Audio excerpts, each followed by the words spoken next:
Naku po mga kababayan, Tito Soto, sasagot ng Korte Suprema sa posibleng kasong indirect contempt mga kababayan.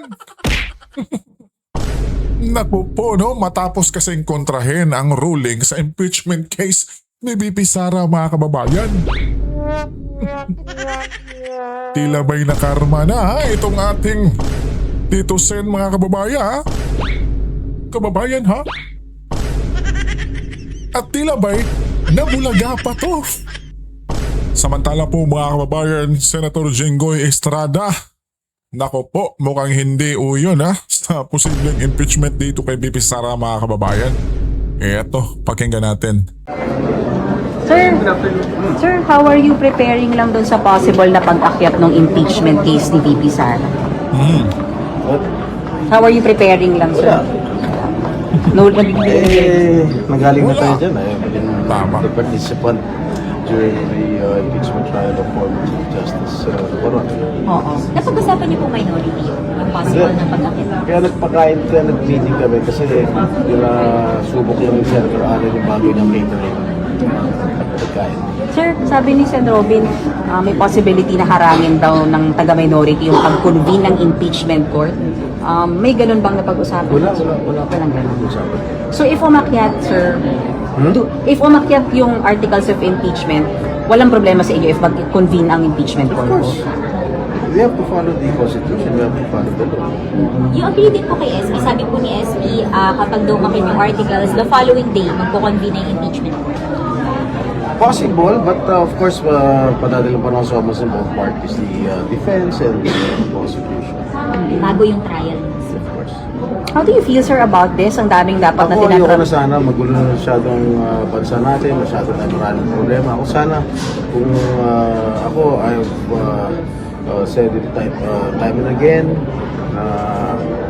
ayoko na impeachment. But, since mukhang aakyat siya, Aakyat siya, wala tayong magagawa. Tama itong si Senator Jinggoy mga kababayan no? Na itong impeachment talaga ay walang walang patutunguhan mga kababayan. Di po ba? Hindi ito nakakatulong sa sambayan ng Pilipinas mga kababayan. Di ba? Tingnan nyo naman yung ginawa kay Chief Justice Corona noon mga kababayan, di ba? At yung mismong tatay nitong si Jinggoy Estrada mga kababayan. Ano ba ang naidudulot? Ano ba ang naibahagi dyan sa sambayan ng Pilipinas mga kababayan? Wala. Di ba? Mas lalo ngayon mga kababayan na nasa crisis na tayo tapos eto pa yung inatupag nila. Di ba mga kababayan? Pero sa bagay, ika nga ni Jinggoy mga kababayan, kung mapupunta na dyan sa Senado ay okay lang. Di ba? Basta't ang importante siya, di siya boto or uyon mga kababayan sa impeachment na yan ni VP Sara kabayan. Di ba? So may isa na tayong sigurado mga kababayan. No? Nga na ngayon nagsasalita na hindi siya pabor sa impeachment ni VP Sara mga kababayan. At syempre madami pa yan.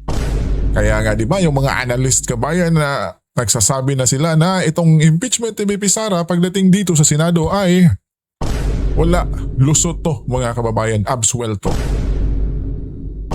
At eto po mga kababayan, Tito Soto, mapapatalsik na nga ba ito mga kababayan? Dahil sa mga pagsablay sa impeachment ni VP Sara? At sa mga syempre pangyayaring ito mga kababayan? Di po ba? Naku po, eto pakinggan natin si Ka Eli sa Ludar kabayan. Dalawang dating Senate President ang nagbabala at nagsabi na pwedeng kahit na na mangyari sa liderato ni Senate President Tito Soto. Ito ay posibleng mapatalsik. Depende ho sa magiging desisyon ng mayorya dito ho sa kasong maisasampa kung sakasakali yung impeachment case laban po kay VP Sara Duterte. At ang dalawang dating Senate President ay nagbabala, itong si dating Senate President Franklin Drilon at again din po itong si dating Senate President Coco Pimentel. At ayon po sa dalawa ay kasi talagang depende ho kung ano ang magiging kapasyahan ng mayorya ng mga senador dito po sa kung papaano yung kanilang gagawing hakbang at pagtugon sa kung sakasakali no, na maaprubahan sa plenaryo ng mababang kapulungan ito hong articles of impeachment laban po kay VP Sara Duterte. At ayon po kay dating Senate President Franklin Dillon, ay kasi masyadong manipis nga raw po no, ang yung bilang po ng mga mayorya. At kung sakasakali, halimbawa, kasi ngayon nagpahayag na po ito pong si Senate President Tito Soto na yung kanyang binabanggit ho na kahulugan ng Fort Meade Eto. ay kinabukasan. So ang binabanggit niya ho, kapag dinala ngayon yung ito hong impeachment complaint diyan po sa Senado, kinabukasan ay agad na raw po nilang sisimulan ito hong proseso ng paglilitis laban po kay VP Sara Duterte. Ibig sabihin po niyan, lilinawin natin, hindi naman agad bukas hearing na paglilitis. Ibig sabihin kinabukasan ay bubuuhin na po at babalangkasin na yung mga lahat po ng mga preparasyon. At ngayon nga may mga binabanggit na ho na kung saan posibleng June 1 agad na simulan. No. Ito hong formal na paglilitis laban po kay VP Sara Duterte. So may nabanggit ho dyan itong si Senate President Pro Tempore Ping Lacson na talagang maigpit po na kalyado ni Senate President Tito Soto. Joe 1 So at Tito sabi Sen. nila baka June 1 agad na magsimula itong paglilitis laban po kay VP Sara Duterte. So may binabanggit daw silang petsa. Nako. At parang sigurado na ho sila na makalulusot po yan po sa House of Representatives Yun sa lang naman, plenaryo. no? Ito hong impeachment complaint at yung magiging committee report ng House Committee on Justice. May mga report nga na nag-aatrasan ho ng kanilang suporta dito po sa resolusyon sa impeachment correct. laban kay VP Meron Sara na. Duterte. So, pero ito muna, pakinggan Meron ho na, muna natin itong pahayag ni dating Senate President Franklin Dillon na kung saan ay kapag hindi po nagustuhan ng mayorya o nakararaming senador yung magiging desisyon ni Senate President Tito Soto na agad na mag-convene at simulan ng paglilitis. Pero pag may kumontra at sinuportahan ng mayorya, ibig sabihin po niyan ay goodbye na ho ang pagiging Pangulo ng Senado ni Tito Soto. Ito, panoorin niyo po at pakinggan natin. Ito hong si dating Senate President Drilon sa panayam. Ako po, mga kababayan. Goodbye, Tito Sen na nga po ba? Di po ba, mga kababayan? Mas lalo ngayon, mga kababayan, na di ba itong si Tito Sen ay naku po, pinapasagot ng Korte Suprema sa kanyang komento ukol sa yun na yung fourth tweet, mga kababayan, no? Nag-imbento kasi. Gusto kasing madaliin ni Tito Sen yung impeachment ni VP Sara, mga kababayan, Di po ba? Lang di ba? Grabe, atat na atat kasi. Kaya tuloy, mga kababayan, may posibilidad pa tong mapapatalsik talaga bilang Senate President dyan sa Senado. Nako po. Ni Eto. Pinky Webb dyan po sa Billionario News Channel. Ito, panoorin po natin. But the Supreme Court said no, it's not necessarily so. But they said that it is discretionary and the interpretation of the Senate is superior as to when they will convene. In other words, they recognize the jurisdiction of the Senate insofar as the interpretation of forthwith is concerned. So, Senate President Soto said it will be tomorrow. And unless he is overturned by the majority, then the trial will take place. But that is my question, Senator. Is it going to be up to the Senate President to decide now what forthwith is? Because if the Supreme Court says within a reasonable time, which may be longer or shorter depending on the circumstances of each case, that becomes a judgment call of the Senate President. It is a judgment call of the Senate President which can be reversed by the plenary. But until the plenary reverses it, he sets the date. Okay, we start convening tomorrow. If somebody questions it and says you are wrong, Mr. Senate President, if one senator says and that senator who questioned Senator Soto would have the majority, then Senator Soto can say goodbye to the Senate presidency. So I guess at the end of the day, it's up to the 24 senators. That's correct, Yeah, because hindi we lang are po an si Senate independent body. President.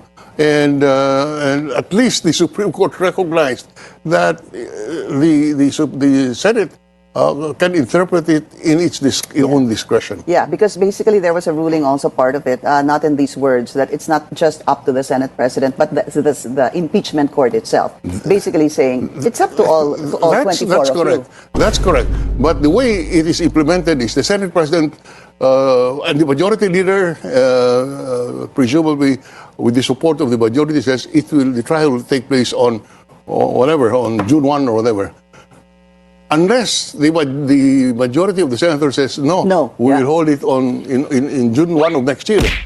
That stands. Now, if the majority of the senators says no, it should be on June 1 next year, then that's the end of the Soto presidency. But O yan po ang pahayag ni dating Senate President Franklin Drilon at kanyang binabanggit na kasi bagamat meron na pong naglabas na ho ang Korte Suprema ng desisyon at kanilang interpretasyon dito po sa sinasabing forthwith. Forthwith. At na kung saan ay dapat marami na nagsasabi at nagmamagaling at nagmamatalino na kung saan may mga abogado rin na ganyan kanilang pinupulaan itong desisyon ng Supreme Court dahil sa hindi po sa kanila pabor sa kanilang paniniwala at kinakampihan.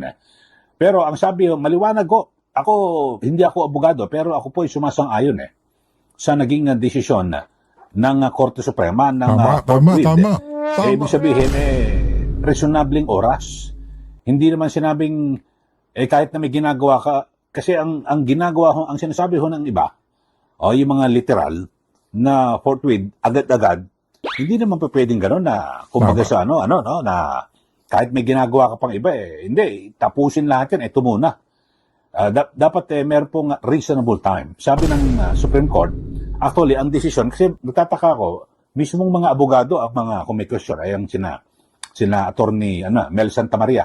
Ewan ko lang kung sino yung mga naipanalo nitong kaso, no?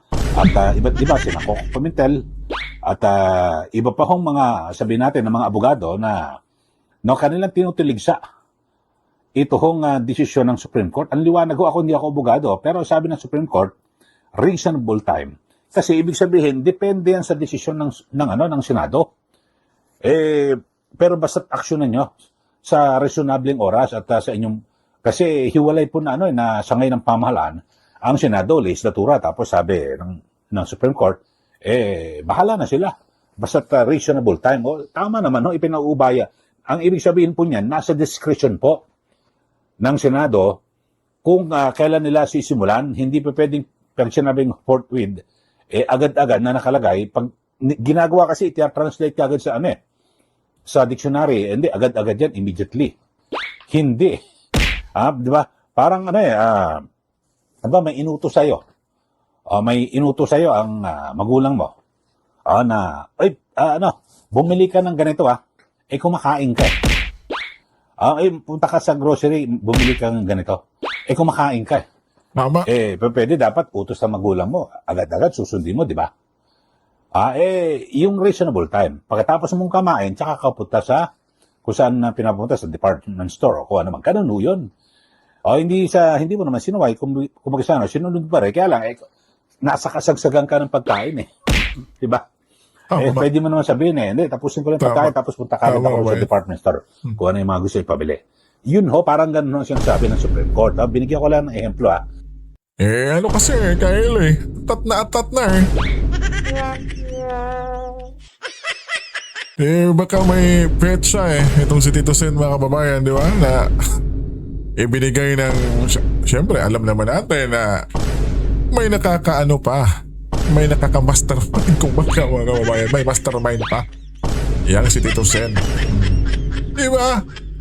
Kaya minamadali kasi yung maleta, mga kababayan, di ba? Di ba? Itong si Tito Sen, mga kababayan, di ba? Dinawit to ng mga 18 ex-marine na tumanggap din. Kaya, go! Pero, nagdesisyon na yung Korte Suprema, mga kababayan di ba? Kaya itong si Tito Sen, pinapasagot ngayon, mga kababayan. Kasi iba may mga ewan ko sa mga abogado. Dapat nga kayo tagapagtanggol ng Supreme Court Tama. Kasi bilang abogado ho kayo, di po ba? Tama. At alam nyo naman na kahit na anong mangyari, basta nagdesisyon ng Supreme Court, anbang ko yan, wala akong magagawa. Pero kaya lang, ibang abogado, baka siguro pag silang ginawang justice sa Supreme Court, ewan ko na kung anong sasabihin po nila. Okay. So, bukod po, may binabanggit ito si Senate President, dating Senate President Rilon, na ganun ho talaga. Alam ba, may mga senador na nagmosyon na sabihin, hindi, bakit mo minamadali? Tama. Yung ano na yan, yung pag-convene at pagtatayo, pagbuo ng impeachment court, ayaw namin Kailangan ganito, alam mo, may magsabi, hindi, sabi ng Supreme Court, reasonable time So, tayo dapat magano rito, ang magpasya kung kailan. Di po ba, ganun ho yun. Biglang may nagbusyon, biglang kinampihan ng mayorya, at least 13. 13 lang ho. Sabihin na, hindi, tama yung motion ni ganito. Na huwag nating bigla-biglain at mandaliin. So, ibig sabihin po niyan, na naigho sila, tapos natalo sa motion, o natalo sa posisyon, itong si Soto, ibig sabihin ho niyan, goodbye na rin po siya sa kanyang pagiging Senate President. Yan po ang paliwanag ni dating Senator Franklin Drilon na naging Pangulo ng Senado. So, yun po, mga kababayan. At sa kabilang banda, may binabanggit din ho itong si dating Senate President Coco Pimentel na kanyang binabanggit na talagang pag nagdesisyon po ang 13, kasi alam nyo, pagpili ng Senate President, simple majority lang ho yan 24 ho sila.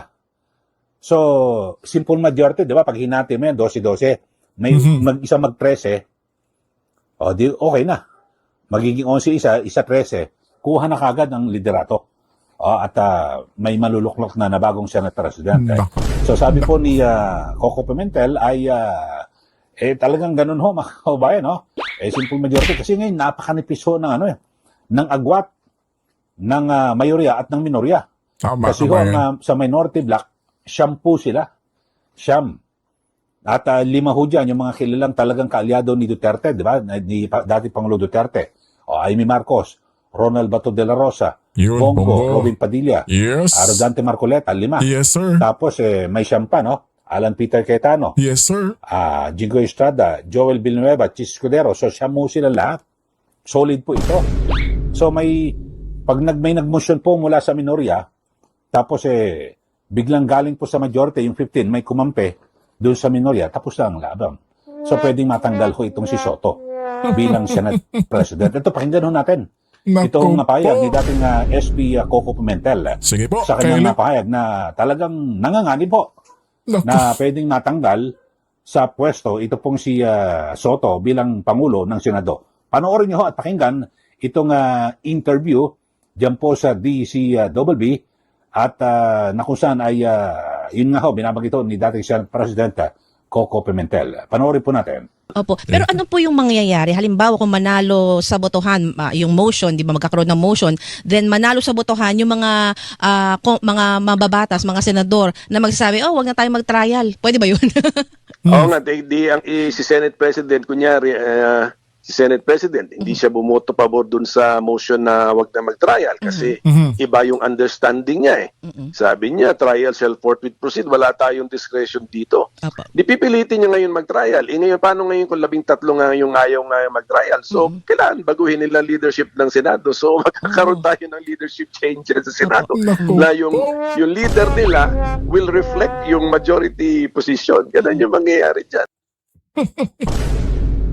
Nako, mga kababayan, paano na to?